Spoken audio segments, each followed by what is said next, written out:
Thylacoleo carnifex possess the most substantial bite of any living or extinct animal species, pound for pound. A T. carnifex weighing 101 kilograms had a bite similar to a 250 kilogram African lion, and research suggests Thylacoleo could hunt and take prey much more significant than itself.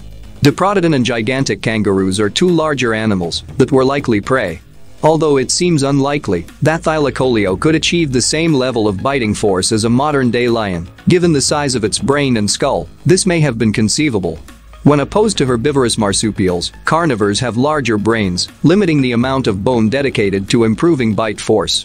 Thylacoleo, on the other hand, is assumed to have had stronger muscular attachments and, as a result, a smaller brain. Canids have extended skulls, whereas cats have foreshortened skulls.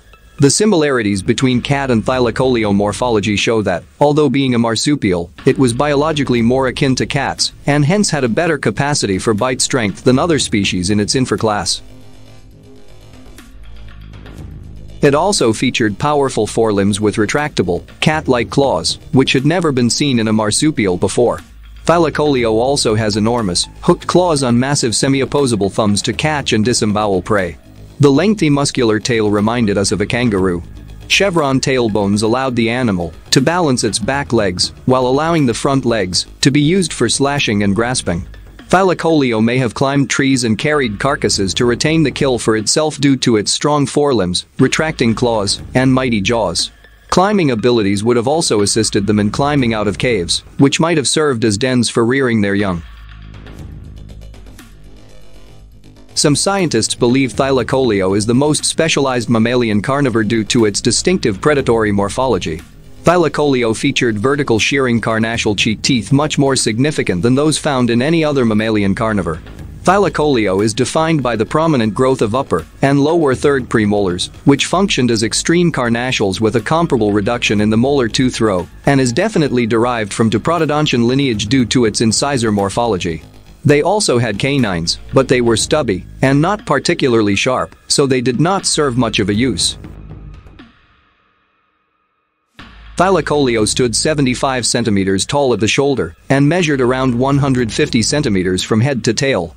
T. carnifex is the largest species, with skulls indicating that they weighed between 101 to 130 kilograms on average, with individuals weighing between 124 to 160 kilograms being shared, and the largest weighing between 128 to 164 kilograms. Thylacoleo carnifex would have been about the size of a jaguar when fully grown. While Thylacoleo was a mighty hunter and fierce predator, it was thought that its physiology made it a slow runner, limiting its ability to track down prey. Its scapula suggests walking and trotting, rather than climbing, and its pelvis is comparable to ambulators and cursors. Thylacoleo was a slow to medium-paced runner, implying that it was an ambush predator, according to these bones. That matches the stripes designed for stalking and hiding in a primarily forested environment, rather than chasing through open spaces. It could have acted similarly to the Tasmanian devil in terms of size. New evidence implies it may have been arboreal or capable of climbing trees at the very least. Many bones have been excavated at the Lancefield site and discovered to be part of an estimated several 100,000 different individuals. The surfaces of some of the bones had strange cuts on them. This leads to two possible explanations: marks left by prehistoric humans during butchering, or markings left by Thylacoleo carnifex teeth. Researchers concluded that the T. carnifex was responsible for all the cut marks based on archaeological and paleontological evidence. Because of their great size, the population had to feed on other species that were just as large as themselves to keep their diets balanced. They may have killed by stabbing their prey or strangling them with their front claws. The extinction was thought to be affected by climate change. However, human activity as an extinction driver of modern species is probable but unproven. The extinction of the megafauna was thought to be caused by increasing drying that began some 700,000 years ago. After 450 Ka, there was a significant change in glacial-interglacial cycles, according to new research. One argument for human involvement in the extinction is that the arrival of humans occurred at the same time as the extinction of all extinct megafauna. It is backed up by statements that climatic conditions are reasonably stable during marine isotope stage 3, and that no significant climate change would result in the extinction of megafauna like Thylacoleo.